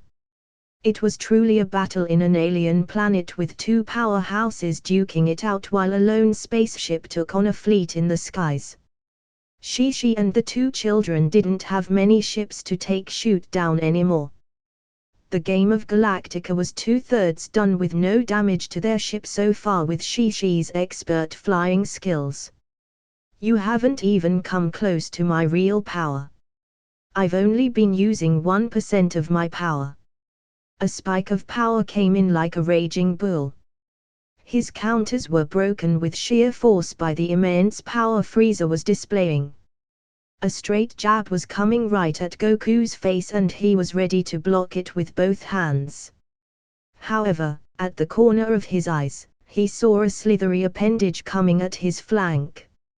Unable to counter both at the same time with his speed, he jumped back to get a better position. Unfortunately, with a sudden increase in speed, Frieza's tail barely caught his ankle. Using that, Frieza threw Goku as hard as he could, completely turning some of the rocks that he crashed into dust. Goku was finally pushed back and Frieza was surprised by how much it took out of him to do so even when in his final form. Rising out of the rocks, he gently patted off the dust from his shoulder as if it were a minor inconvenience. Looks like I can't play around anymore. Piccolo, take Raditz and get Jinyu to swap them no matter what. Shishi should be done soon and pick you guys up. Goku got into his typical powering up stance, but Piccolo knew he shouldn't stay any longer and dashed away with Raditz in tow. Fur spurted out from all around his body as he got in the transformation of the primal Saiyan once again. It cannot be a Saiyan with such an outward transformation. Only one exists that Frieza could think of. The legendary Saiyan only in Tales. You are a Super Saiyan. Not quite. The silhouette of a great ape roared behind Goku at Frieza. The pressure felt like 1,000 Saiyans and their rage against him. Raw unbridled power. Taking to the skies, Goku came in like a raging tornado. The pinched Frieza with both of his legs by having them both come in opposite directions. They both connected with a thigh and with his hold, he flipped and threw him to the ground. Giving chase, he gave a nice chop towards Frieza's neck. Barely able to block after increasing his power, his hands flew fluidly to hold the back of Goku's head. Bringing his head down, he connected it with his knee, making Goku flipped back. Stretching his hand, he fired a barrage of death beams at Goku, who was still flying through the air. 1, 2, 3, 4, 5. Goku twisted and contorted his body so that each of the death beams would graze his body. He landed on his feet and jumped towards Frieza to keep the fight on. Despite the power that was being thrown around willy-nilly, they were usually staying in one place duking it out. Goku whiffed a punch when Frieza flipped over him. Producing two death saucers, he turned to face Goku and they were whizzing towards him to slice him to pieces. Dodging one so that it would cut a few chest hairs, he grabbed the other one in the middle and threw it back. Not expecting a result like so, Frieza's cheek spurted a good amount of blood. Looking down at his own blood in anger, he powered up once more, shaking the core of the plane they were standing on. You despicable monkey! Experience 50% of my power. On the other side of the planet, some movement was taking place unbeknownst to the fighters. It seems it is my time to go, this opponent is stronger than I thought. Dash! Cauliflower and kale flew to the tree in no time. The hunk of wood towered over them, bigger than anything they have ever seen. Kale, let's blast it together. Surely with the amount of power we have recently gained, it should be enough. All right, sis. Crush cannon. Resist blast. The two girls combined their ki blast next to each other. The two mixed and were interwoven in a color ray of green and red. The large ki blast impacted the tree, shaking it greatly. They kept going and going, but even though the tree moved back and forth, it did not falter. Eventually, they ran out of steam and tree looked at them as if mocking them for their poor performance. Futile effort. This is the tree of might, its sacred glory could not be toppled by two females. A group of 5 aliens ascended to them from the top of the tree. They all were unique in their own way besides the twins that were standing beside one another. Who are these weaklings? We are the people who planted this tree, and with its fruit, our leader Turtle will be able to run the universe. Just hearing them state the fact that they planted the fruit made Cauliflower zone out the rest of the bullshit tea that they were spewing. So it was you guys that did this to this planet. Prepared to get clobbered. Cauliflower went in without warning and punched the tall orange man who was in front with all of her strength. The sheer power of him breaking sound waves to hit the tree was deafening. The dust settled and it was very transparent that he was dead on the spot. All the other crew members took one look at their second-in-command's fate and scattered. The two girls did not let the rats escape so easily. Kale caught up to the pale one and shot a ki blast on his face point blank. His head went up in flames as his body slowly floated down to hit the ground with a thud. Cauliflower went up the robotic organism and started fury of unpredictable punches that closely resonated with her personality. Unpredictable or not, the cyborg could not even see one punch and went down easily. The two ball sacks flew together in a spiral trying to get to the top of the tree. They were so focused on escape that they didn't see the two fists coming in their direction. Once they were right next to each other, Kale got the left and Cauliflower got the right. It was as if they were going to fist bump, but the two shorties intercepted with their heads. That deals with that. Time to figure out how to get tired of this tree. I was not expecting to see two female Saiyans here, and high-class ones at that. A familiar face descended upon the two girls. He had standard space armor and a strange black coat covering half of his body. On his hand was a prickly red fruit the size of his hand. Carrot. Not, it can't be, another Saiyan. It seems you have met Carrot. I was wondering why he hasn't destroyed this planet yet, but it is my fortune. I was able to get my hands on the fruit of the Tree of Might. He held the fruit in his hand as if it was his prized possession. You seem pretty weak, low class. Tell me how to destroy this tree and I will think about sparing your life. The girls were able to learn how to detect ki in addition to their gravity training. Someone like Turtles who didn't know anything about it would not hide his strength, meaning that what they felt was most likely his true power. I was about to make the same proposal to you.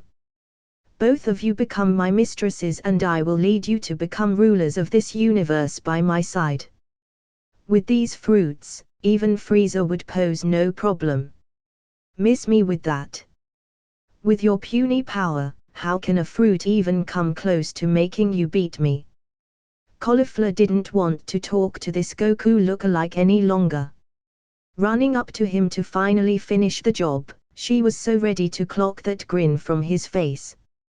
Before she could reach him, Turtles took a big juicy bite from his fruit. It was as if in slow motion, the crunch reverberated in everyone's ears. Turtle's muscles bulged grotesquely before reverting back to its original form. By this time, Cauliflower reached Turtles and punched him in the face. She felt stopped midway with some resistance. Her hand was moving to the side without her doing anything, and it was revealed that Turtles grabbed her arm and slowly moved it so they could see eye to eye. Kale helped Cauliflower out by launching a ki blast between them to separate them. They both jumped back with the tree backing Turtles up and Kale backing Cauliflower. turtles tore the cloak that he was wearing and toss it into the wind. Let me knock some sense into you females. Dash. Back on Namek, Goku was barely holding on to the fight with Frieza's boost in power.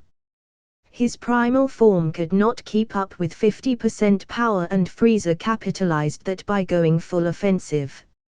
A mini death ball came rushing towards Goku and he met it a ki blast of his own. The ball of death blazed past the ki like it wasn't there and kept going towards Goku. Goku blocked it with both of his hands, but from the dust marks around his body, it was clear who was on the winning side. This seems to be your limit. It turns out you aren't the legendary Super Saiyan after all. The signature glow on his finger indicated what was coming next. It was now or never. Kaioken. A red glow erupted within his orange one, making a rage-like color. Goku reached Frieza faster than the death beam reached his previous spot. Goku clapped Frieza's ears, making him disoriented. After a few dazed steps, Goku barraged Frieza through the air with a series of attacks that he could not defend against. It was as if Goku was playing table tennis with himself and Frieza was the ball. At the end of the streak, Goku put both of his hands together and buried Frieza meters into the ground. He added some ki blast inside the hole for an extra flavor. Hearing a rumble inside, Goku back up completely. An explosion of lava and rocks came with Frieza when he emerged from the ground. The Frieza that emerged was what you call somewhat different than what he entered. The skinny Frieza looked like he chugged dozens of steroids while he was down there to get this swole. His power was doubled and his anger was tripled than before. However, Goku was not worried one bit. Kinda. Kaioken times 3. The battle kept on going for a few more minutes. Goku's body was holding on with the usage of Kaioken times 3 due to his superior primal body. Frieza conjured 2 death saucers on his hands and started to fly to Goku. Goku expected him to throw it at him, but the roided M-Fan didn't and just kept approaching him. When Frieza finally reached Goku, he started to use the saucers like a chainsaw, swinging them in Goku's general direction. Dodging rapidly, this was the last thing he expected Frieza to do. He threw one to surprise Goku, but that didn't work. Feeling a bit of foreboding, Goku returned the favor with a solar flare right in front of his eyes. Frieza recoiled in pain with the remaining death saucer losing its energy. Goku jumped sideways even though he stunned the tyrant, losing his counter. It turns out that he was correct in retreating when the death saucer that Frieza originally threw came back around like a boomerang. Frieza remembered what is coming from the sound and ducked in desperation. It did not save him when the spinning wheel of ki cleanly sliced off a portion of his tail. That pain forcefully opened his eyes. They were nearly completely red but fading fast. Sensing Goku's ki, he turned to face him and had only red in his eyes. Quite literally. He didn't take the time to think about his punches nor wipe the irritation from his eyes. He was still fighting with sheer willpower. That did not take him far. Frieza packed his full power in his punch, but Goku blocked with his flexed bicep. Doing a quick turn and kicking him, Frieza flew through the air. Chasing him, Frieza couldn't stop the punch on his chest or the one on his head. On the ground facing down, Frieza felt like he had more fight in him, but his chances were getting dimmer when Goku put his foot on him. End of the road, Frieza. This truly was the end. Piccolo somehow tricked Jinyu into transforming back into Raditz. He spewed some stuff about either helping Frieza in his own body or stay in the body of the worst Saiyan alive. Needless to say, once he changed, Piccolo disintegrated him. After that, they grabbed Vegeta, who barely woke from his little nap, and got picked up by Shi, who already destroyed Frieza's pathetic fleet. It was just him alone. Is this really where I am going to die? By this stupid monkey. And to think I was here for. This setting seemed familiar. Frieza pinned with Goku above him, ready to kill him. Except, last time he was stopped. He fired the ki wave, aiming to explode Frieza's head, leaving him no room to resurrect. What exploded was not Frieza's head but Goku's entire body. That explosion was big that Goku flew back until he hit a rock. When the smoke cleared, he was covered in soot, and his Kaioken was temporarily disabled.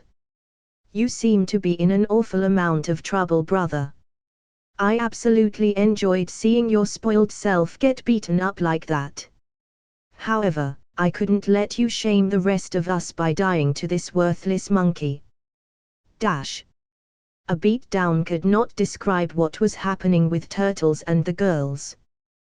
They were exponentially powerful from when they started due to the gravity chamber, but the fruit of the tree of might outweighed all of their efforts. You girls pack quite the punch, I am surprised. I wonder how you got this strong without the help of the fruit. We don't use cheat codes. We hone our bodies to the fullest. Cauliflower rebutted hard. How can this be? All of her training, all of her progression was surpassed just because this low class ate a fruit. At the hand of those words, Turtles frowned a bit. He was done playing around. Cauliflower and Kale had their coordinated assault, defense, and synergy in general, but Turtles rendered that useless with how much power he attained. Grabbing Kale by the hand when she threw a punch, he swung her to his other side where Cauliflower was. Kale landed on Cauliflower, making them both fly horizontally through the air. The scenery changed when the girls came flying through the center of the tree. Above them, rows of red spiky fruit were located in all its glory. Turtles powered up his ki in the shape of a small circle and threw it at them. Kill Driver. This Kill Driver had a center blob of ki where the outer ring would connect randomly in the form of lighting. The girls were both caught in it when they were right in the center of the tree.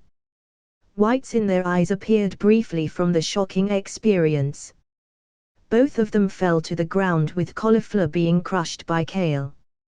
They both slowly got up with burnt marks around them and looked up to where Turtles was flying.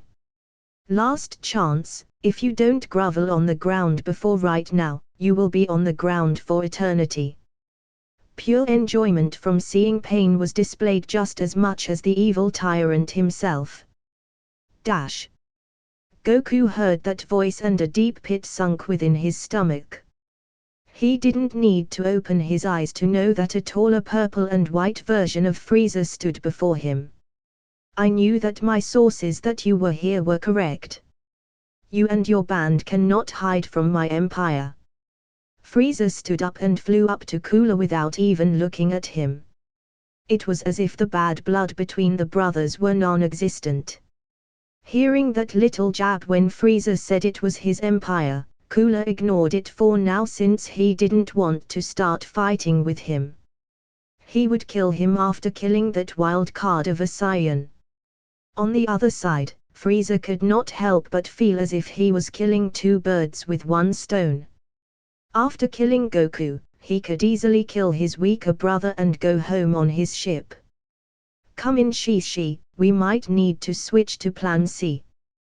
Plan C. No one ever thought it was going to come to this. Goku has just been a quintessential problem solver that they never in a million years thought that he would have trouble. How could you when an unexpected guest arrived? Come brother, let us kill this Saiyan first before we talk about our grievances. In a triangle formation, the two brothers stared at Goku with killing intent laced throughout their eyes. He had no choice but to fight, for now, he could technically win, so it should take the chance before initiating Plan C. Kaioken times 4. When they felt that pressure, they knew they were in for a treat. They both rushed Goku as if they could read each other's minds and started attacking him from all angles. Death beams were being fired left and right, and even with the power increase, Goku could not keep up. The two brothers coordinated with each other like a well-oiled machine.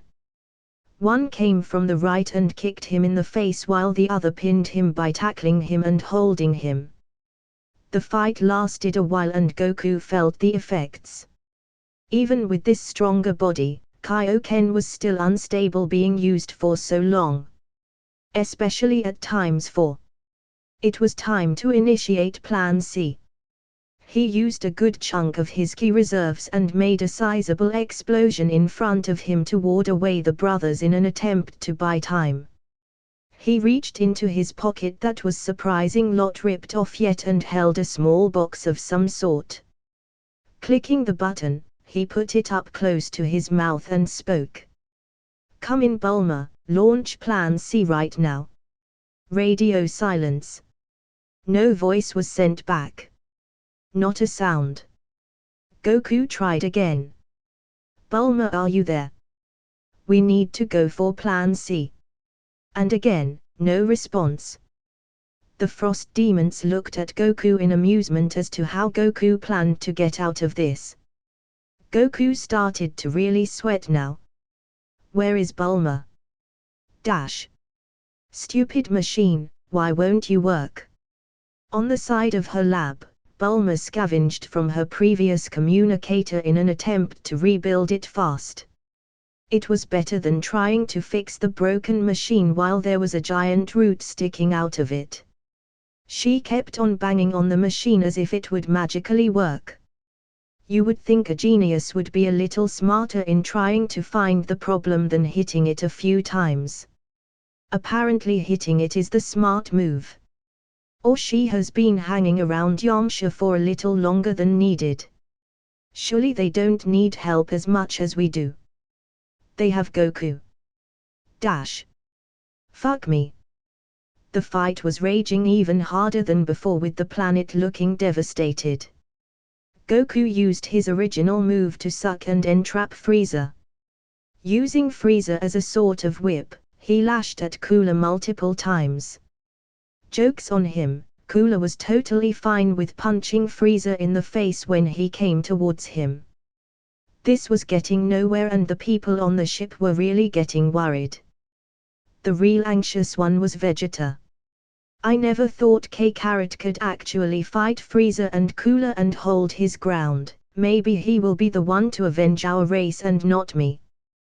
Gah, he is stronger than me many times over.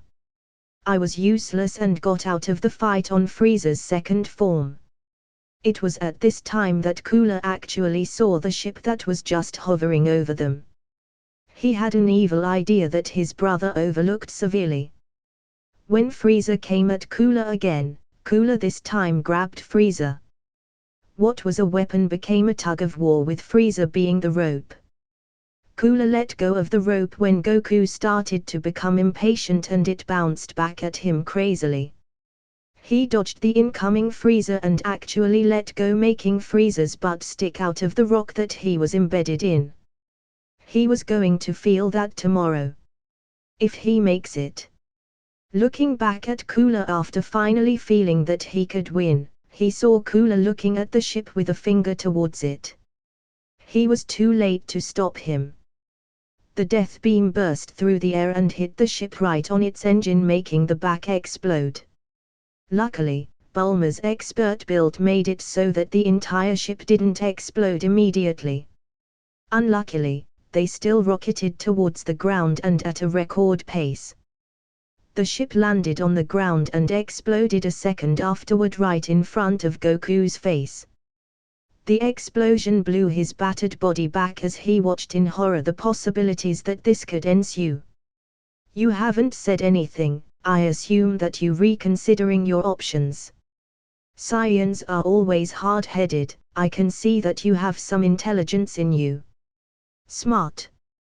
This planet will die in a few minutes anyways, no one can stop it. Not even me and my incredible power. Turtles was rambling on again, but Cauliflower didn't hear any of it. It was not like she was ignoring him on purpose. Her ears were just ringing and her eyes were blurry as well. His eyes then shifted to the fruit that littered above him. My beloved fruit, and I will rule this universe. Greatness blah blah, power blah blah. Cauliflower drowned him out and looked at what she had on her hand. She didn't know when it fell to the ground, either when they barraged the tree with their ki or with the commotion of the fight earlier. However, this was her only hope. She lifted the small red fruit to her lips, and Kale did the same with a similar fruit that Cauliflower gave her. She took the biggest of bites and chowed down the rest as if she was starving. Juicy.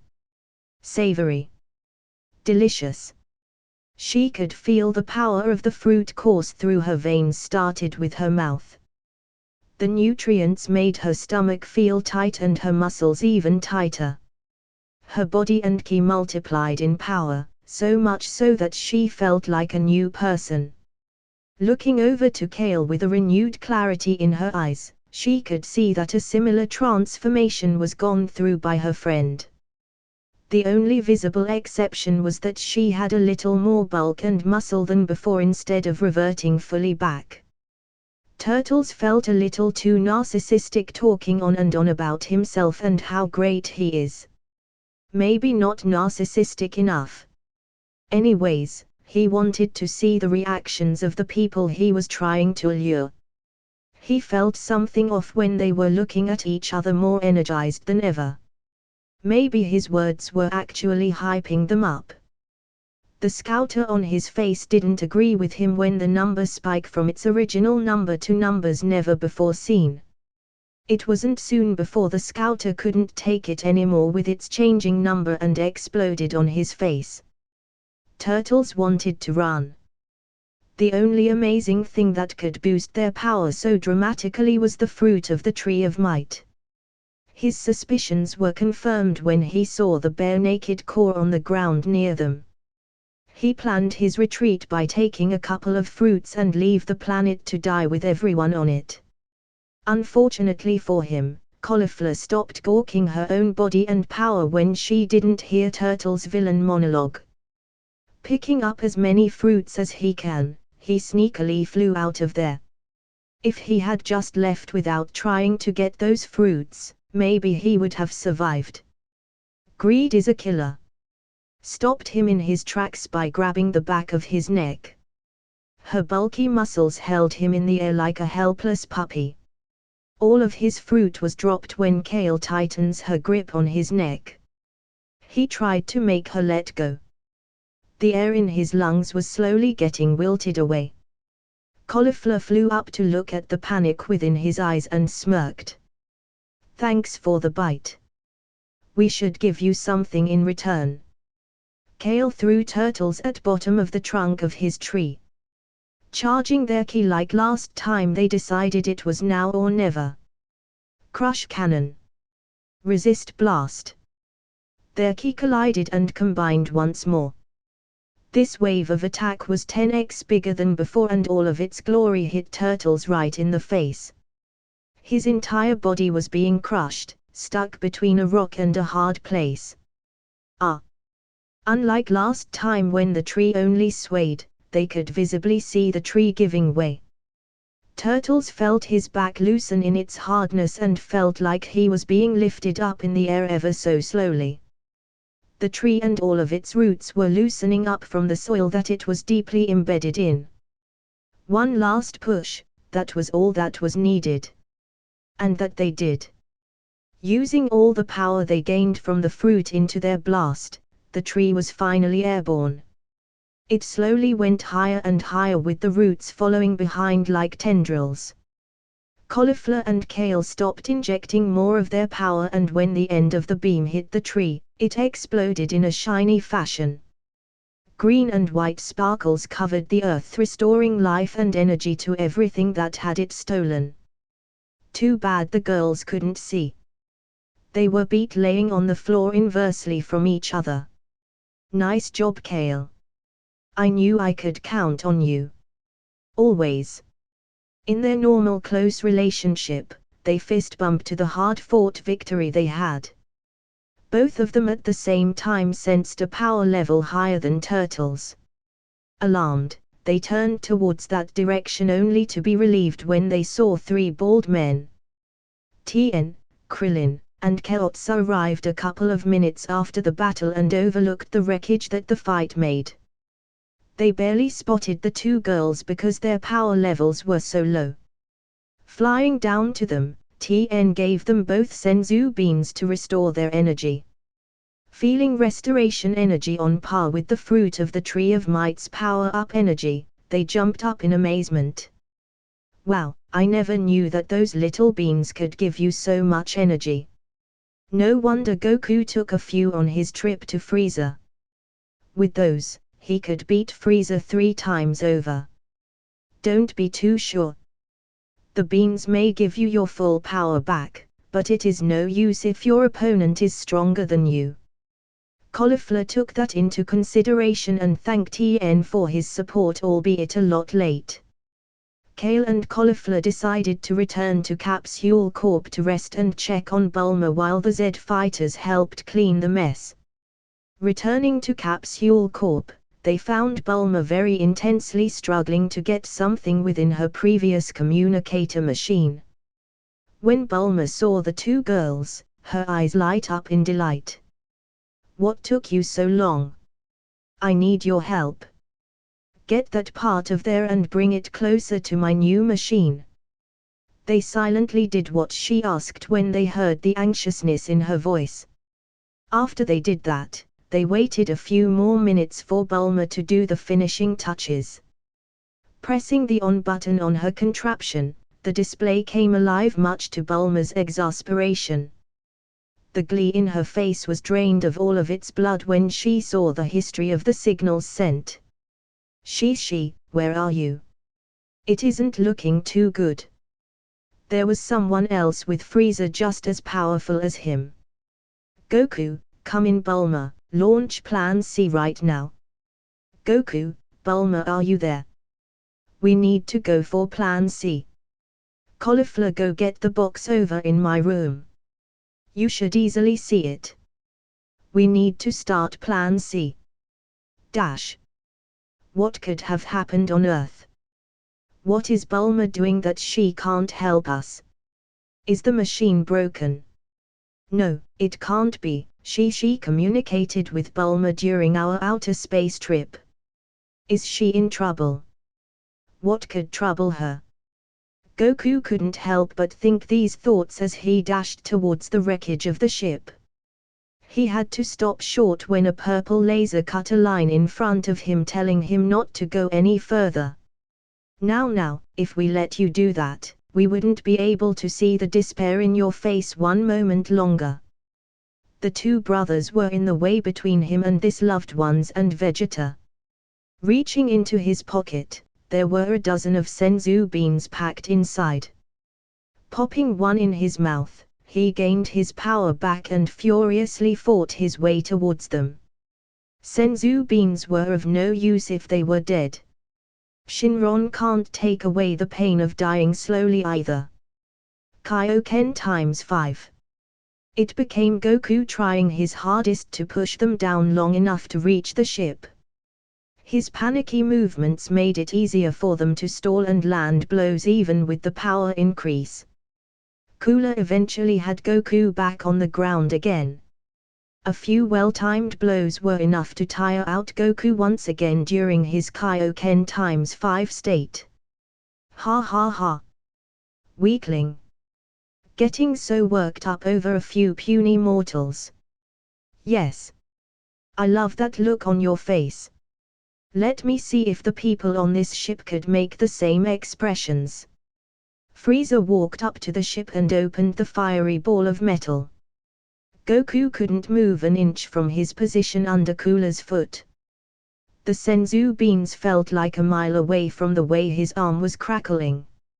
Emerging from the ship was someone with Frieza. A girl. Frieza held she like she was a doll. She was unconscious with some blood coming from her mouth and parts of her body. That relief that Goku felt when she was alive dissipated when he heard the screams that came from her when Frieza squeezed her arm a little. Goku looked down and closed his eyes. Waves of helplessness came over him. Why did I come here? Why was I so confident in this world where every turn is danger?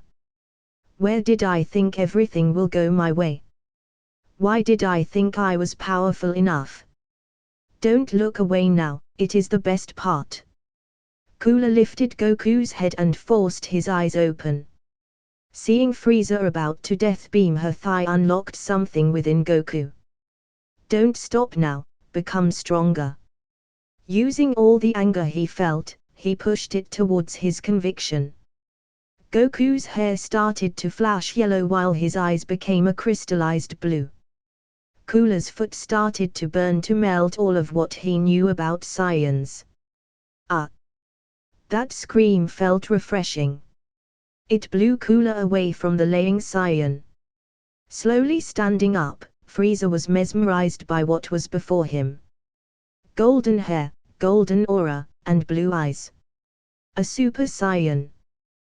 Blinking once, he didn't know how he got beside Cooler embedded into the wall. Giving Shi a senzu bean, her full consciousness came to. She saw her slightly different-looking husband fueled with silent rage. The situation was about to be explained to her, but instead, the communication device in Goku's pocket came first. Answering it, they both heard Bulma's voice filled with anticipation. Goku! Goku, are you there? There was something on our end but it has been resolved. Cauliflower is just got back with Plan C. Do we still need to go through with it? Goku's calm voice surprised the hysterical Bulma and was about to confirm her plans. However, he had a different idea. No. Go for Plan D. That's it, guys. Hope you like the video. Like, share and subscribe the channel, and also make sure you tell me your recommendation in the comment section down below. Thanks for watching.